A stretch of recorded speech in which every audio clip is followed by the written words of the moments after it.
First, finely chop the onion, garlic, and parsley.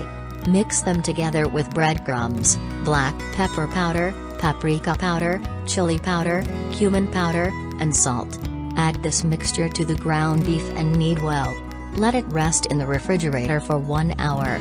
Meanwhile, roast the eggplants, paprika, and chili peppers in the oven or on the grill. Once roasted, peel off their skins, chop them, and set aside.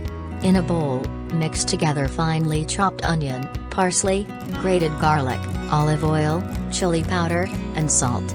Set aside to let the flavors meld. Shape the meat mixture into kebabs and place them on a baking tray.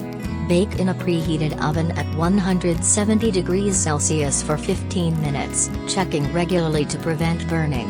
Then, pour the eggplant sauce into a serving dish and place the kebabs on top.